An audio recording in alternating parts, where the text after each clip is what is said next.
Something you shared before that I thought was very interesting is just the differences between how the most successful people view time and their approach to time horizon. If you could elaborate on that. You can pretty easily tell how successful an entrepreneur is by looking at two elements of time.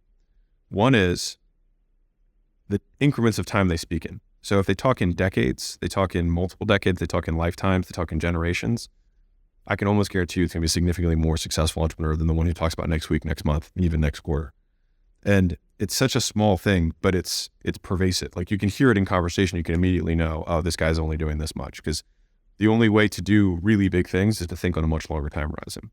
The second component is how they manage the micro, which is if you look at someone's calendar and how they allocate their most scarce resource, which is time, you can see where they're going to be in 6 or 12 months. So if you look at the calendar as the balance sheet of someone's time asset and how they allocate it, their time budget, then you will see where they're going to get their returns. And so if we look at a founder and we look at their calendar, we can tell how the company's going. We can usually see how we need to fix it, because fundamentally most entrepreneurs work all the hours of the day. Most of them do, right? And so if they're not making the amount of money that they want to make, it's because they're doing the wrong stuff. And that's usually the biggest issue. And they think they need to work harder, but they've already maxed out their hours, which means fundamentally they're wrong. They're seeing a distorted reality. They think this is going to work and it is not. Are there particular things that you see? I mean, just even looking like at an entrepreneur's calendar where you're like, okay, well that, you can tell right away, okay, this is not optimized or the focus isn't in the right place. Like what types of things stick out? Well, the single common trait that every entrepreneur has to get over time is relinquishing control. So entrepreneurship is a continual giving up of control at all levels. And so whatever they're doing is usually the thing that they need to be able to give up and transfer to somebody else in order to get further and further above the business and get more leverage. And so in the beginning, you have to give up delivery, or you have to give up selling, or you have to give up promoting, you have to give up something, or administrative tasks. And you look at your calendar and you say, which of these things is most easy to replace in the marketplace and is the cheapest one that I can replace? And you replace the first one that gives you the most time for the least amount of money. And then you're like, great, now I should fill my time up with the thing that makes me more money. And fundamentally, that is the game, is you just continue to trade up the time until you have bought all of your time back. And then you can just do all the highest level leverage activities. And leverage just being defined as getting more for what you put in. Yeah. Now, this is a concept that I think when people hear it, they probably will nod along. And yet, you and I both know this. I think so many entrepreneurs struggle with it and struggle with that relinquishment of control. No one can do it as well as they can. No one can do it, quite the way they do. What's the answer there? Like, how do you get somebody to the point where they actually start doing it? Confrontation. This is why you're poor.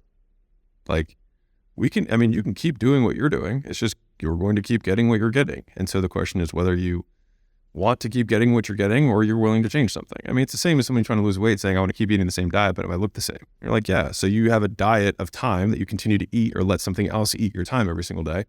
And you expect the outcome to look different. And it's just not true. And so I think just a very logical breakdown where someone just you have to confront it. You have to confront reality. And a lot of entrepreneurs are delusional, sometimes in a good way. You have to be optimistically delusional in a certain capacity to be an entrepreneur. But a lot of times that delusion takes control and they believe the false statements that you just said, right? Which is like, no one can do it like I can do it.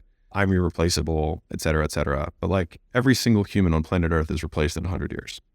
Yeah. And the likelihood is that if you were doing it and you're also doing other things, then somebody doing full-time what you're doing will be better than you are. And I can virtually guarantee that 100 people doing full-time what you're doing are going to be better than you are. So a little side quest here. A lot of entrepreneurs learn the wrong lessons from experiences. So we talked about having experiences earlier, right? And you make the lesson, et cetera. But the thing is that most people learn the wrong lessons. So I'll give you an example. Small business owner hires the first salesperson. They're like, I'm going to give up control of sales. I'm going to give it to this person. They're going to start selling. And of course, the person tanks. Okay. Because they also don't know how to hire, manage, recruit, train salespeople because they don't have that skill set yet either. But they bring this person on, the person fails, right? There's lots of lessons you can get from that. But one lesson that's common is that salespeople don't work.